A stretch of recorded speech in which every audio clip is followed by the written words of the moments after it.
भारत के अंदर ये जो कल्चरल मार्क्सिज्म का विचार है, इसके मानने वाले लोगों ने 60-70 के अंदर भारत में जब काम शुरू किया, उन्होंने कहा कि भारत के अंदर ये जो ताकत है, ये भारत और हिंदुत्व में, सारे देश के अंदर जोड़ने वाला जो तत्व है, ये हिंदुत्व है, ये भारत है, भारत की संस्कृति है, यहाँ के मूल्य आधारित समाज जीवन रचना। और किसी भी संस्कृति को मिटाना है तो उन्होंने कहा उसके लिए हमको 5 स्तर पे काम करना पड़ेगा।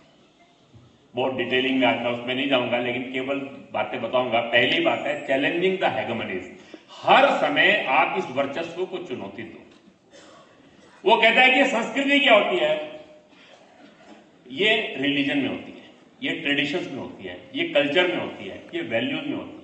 वो उन्होंने एक सिद्धांत दिया 3R, रेजिस्ट, रिजेक्ट, रेबल। आप रेजिस्ट करिए, आप रिजेक्ट करिए, आप रेबल करिए through writing, through speech, through actions, शब्दों से, लेखों से, बोलने से। आप बिंदी लगाते हैं, बिंदी क्यों लगाते हैं? ये मात्र पितृसत्तात्मक पहचान है। चूड़ी क्यों पहनते हैं? ये मंगलसूत्र क्यों डालते? 4-5 साल पहले मैंने एक दिन एक वीडियो देखा, उनने मुझे किसी ने दिखाया। उनने कहा कि राखी का दिन था, वो बहन भाई को, उसने कहा मैं अपने भाई को राखी नहीं बांधूंगी। बड़े गर्व से उसका एक वीडियो था, मैं बहन भाई को राखी बांधेगी, भाई उसकी रक्षा का वचन देगा, मैं कमजोर हूं। आजकल बहन फाइटर जेट उड़ाती है, वो आर्मी में, पुलिस में। बांधेंगे तो हम दोनों बांधेंगे, दोनों एक दूसरे की रक्षा का। अब वो भाई बहन की पवित्रता को चुनौती दीजिए ना, रजिस्ट करिए, रिजेक्ट करिए, रेबल करिए। अभी आप रक्षाबंधन पे देखिए, मैं देखता हूं आजकल, हर बार जब देखता हूं हजारों वीडियो मिलते हैं मुझे, जहां लड़कियां कहती है कि हमने नहीं। हर बात को रजिस्ट करिए ना। ये देशभक्ति क्या होती है, ये बलिदान क्या होता है, ब्रह्मचर्य क्या होता है। जिस देश के अंदर देश का मूल्य था संयम, ब्रह्मचर्य, वहां पर आज extra marital relation, pre marital relation, living, ये सब बातें होती है। विवाह क्या होता है? Resist, reject, rebel. हर बात को रिजेक्ट करिए, हर बात पे रजिस्ट करिए। Create the binaries. समाज को बांट दो, बाइनरीज खड़ी कर दो। पुरुष, महिला, राम, सीता। राम ने सीता के साथ अन्याय किया। समाज के अंदर स्वर्ण और समाज के अंदर दलित, ये सब आप कितनी बाइनरीज खड़ी कर सकते हैं। उत्तर दक्षिण, समाज के अंदर भेद खड़े करिए, संघर्ष खड़े करिए, बाइनरीज खड़ी करिए। हर एक को प्रिविलेज दिखाइए, एक को सबऑर्डिनेट दिखाइए। बेटा बेटी, माता पिता, सब और संतान।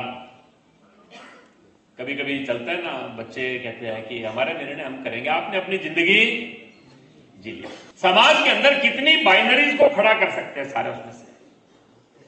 तीसरी बात है क्रिएट द न्यू आइडेंटिटी। समाज में नई नई पहचानें खड़ी करिए। बहुत सारे नए नए शब्द हम सुनते हैं, ओबीसी, दलित, ये सब ये न्यू आइडेंटिटीज है। लेस्बियन, गे, एलजीबीटी।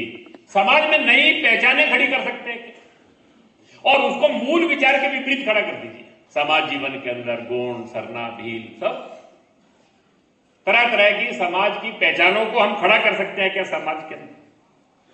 और फिर उन्होंने कहा एक बहुत बड़ा काम हमको करना पड़ेगा। सारे समाज के अंदर ये जो किसी भी राष्ट्र की व्यवस्था होती है, उसके अंदर अस्थिरता पैदा करनी होती है। तो वहां के नेतृत्व के प्रति, संस्थाओं के प्रति अनास्था पैदा कर दो। भारत में सन्यासियों के प्रति आस्था है, वो अनास्था बदल दो। आज शासन में जो लोग हैं उनको आप उनके प्रति अनास्था बदल दो। हर समाज के अंदर कुछ फॉल्ट लाइन्स होती है। कोई भी समाज होगा उसमें कुछ कमियां रहेंगी। वो जो फॉल्ट लाइन्स हैं, उन फॉल्ट लाइन्स को डाइसेंशन में बदल दो, डाइसेंशन को डिवीजन में बदल दो, डिवीजन को संघर्षों में बदल दो। समाज में अनार्की खड़ी कर दो, अराजकता खड़ी कर दो। आप देखेंगे देखते देखते बहुत आंदोलन आपको दिखाई देते हैं सारे समाज के अंदर। और उन्होंने कहा ये सारा करते समय फिर भी इस विचार की बड़ी ताकत है, इसके विरोधी जितनी शक्ति है सबको आपको नेटवर्क करना पड़ेगा। धीरे धीरे करके सारी दुनिया के अंदर ये जो कल्चरल मार्क्सिज्म का विचार है, हर देश के अंदर उसकी मूल संस्कृति को चुनौती दे।